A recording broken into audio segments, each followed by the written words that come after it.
ಎಲ್ಲರಿಗೂ ನಮಸ್ಕಾರ. ಇವತ್ತಿನ ಕಾರ್ಯಕ್ರಮದ ಒಂದು ಉದ್ದೇಶ ಅಹಲ್ಯಾಬಾಯಿ ಹೊಳಲ್ಕರ್ ಅವರ 300ನೇ ಜನ್ಮ ದಿನೋತ್ಸವನ ಆಚರಣೆ ಮಾಡಬೇಕು ಅಂದಾಗ ನಮ್ಮ ರಾಜ್ಯದಲ್ಲಿ ಎಲ್ಲ ಕಡೆನೂ ನಡೀತಾ ಇದೆ. ಎಲ್ಲನೂ 21ರಿಂದ 31ನೇ ತಾರೀಕಿನ ಒಳಗಾಗಿ ಮಾಡಬೇಕು ಅಂತ ನಮ್ಗೆ ಹೇಳಿದ್ದಾರೆ. ನಮಗೆ ಒಂದು ಹೆಮ್ಮೆಯ ಸಂಗತಿ ಅಂತಂದರೆ ನಮ್ಮ ವಿಜೇಂದ್ರ ಅಣ್ಣನವರು ನಾವು ಬೆಂಗಳೂರ ಗ್ರಾಮಾಂತರದಲ್ಲೇ ಮಾಡಬೇಕು ಅಂತ ಅಂದಿರೋದು ನಿಜವಾಗ್ಲೂ ನಮಗಂತೂ ತುಂಬ ಖುಷಿ ಕೊಟ್ಟಿದೆ ನಮಗೆ. ಅದಕ್ಕೆ ನಿನ್ನೆ ನಾವು ಸಭೆಯನ್ನು ಒಂದು ಕರೆದು ಪೂರ್ವಭಾವಿ ಸಭೆಯನ್ನು ಕರೆದು ಮಾತಾಡಿ ಇವತ್ತು ಇಲ್ಲಿ ಮುಗಿಸಿ ಮತ್ತೆ ಹೊಸಕೋಟೆಯಲ್ಲಿ ಮುಗಿಸಿ ಸೋಮವಾರ ಮತ್ತೆ ನೆಲಮಂಗಲ ಮತ್ತು ದೊಡ್ಡಬಳ್ಳಾಪುರದಲ್ಲಿ 2 ಕಡೆನೂ ಮಾಡಿ ಈ ಒಂದು ಕಾರ್ಯಕ್ರಮವನ್ನು ನಾವೊಂದು ಸಕ್ಸಸ್ ಮಾಡಬೇಕು ಅನ್ನೋದೇ ನಮ್ಮ ಒಂದು ಗುರಿಯಾಗಿದೆ. ಇವತ್ತು ಮಹಿಳೆ ಏನೆಲ್ಲ ಸಾಧನೆ ಮಾಡಬಹುದು, ಮಹಿಳೆ ಮಾಡಿರೋದಕ್ಕೆ ನಾನು ಯಾವಾಗಲೂ ಎಲ್ಲರಿಗೂ ಹೇಳೋದು ಒಂದೇ, ತಾಳ್ಮೆ ಅನ್ನೋದು ನಮ್ಮಲ್ಲಿ ಇರಬೇಕು.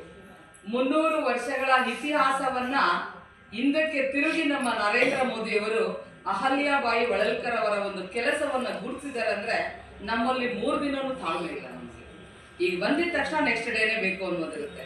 ತಾಳ್ಮೆ ಅನ್ನೋದು ದೊಡ್ಡದು. ಬಿಜೆಪಿಯಲ್ಲಿ ಅಂತಹ ಒಂದು ಮಹಾ ತಾಯಿಯನ್ನು ಗುರುತಿಸಿದ್ದಾರೆ. ಇವತ್ತು ಅಹಲ್ಯಾಬಾಯಿ ಹೊಳಲ್ಕರ್ ಒಂದು ವಿಧವೆ ಆಗಿದ್ದರು.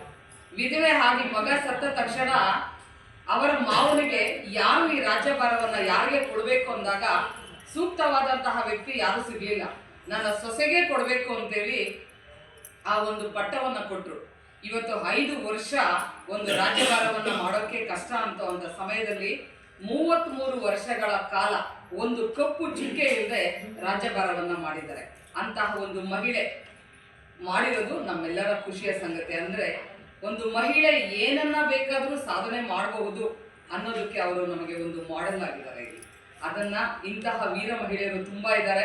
ನಮ್ಮ ಬಿಜೆಪಿ ಪಕ್ಷ ಪ್ರತಿಯೊಂದು ಗುರುತಿಸುತ್ತೆ ಅದನ್ನು, ಯಾರು ಎಲ್ಲಿ ಏನೇ ಮಾಡಬೇಕು. ಈ ಕಾರ್ಯಕ್ರಮ ನಮ್ಮ ಬೆಂಗಳೂರು ಗ್ರಾಮಾಂತರದಲ್ಲಿ ಮಾಡ್ತಾ ಇರೋದ್ರಿಂದ ಹೆಚ್ಚಿನ ಸಂಖ್ಯೆಯಲ್ಲಿ ಮಹಿಳೆಯರು ಅವರಲ್ಲಿರುವಂತಹ ಒಂದು ಟ್ಯಾಲೆಂಟ್ ಏನಿದೆ ಹೆಚ್ಚಿನ ಸಂಖ್ಯೆಯಲ್ಲಿ ಮಹಿಳೆಯರು ಸೇರ್ಬೇಕು ಅನ್ನೋದೇ ಒಂದು ಉದ್ದೇಶ ಆಗಿದೆ.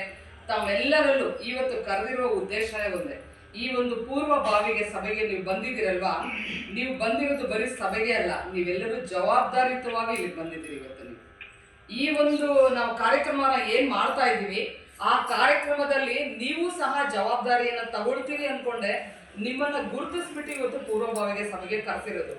ನೀವು ಬರೀ ಸುಮ್ಮನೆ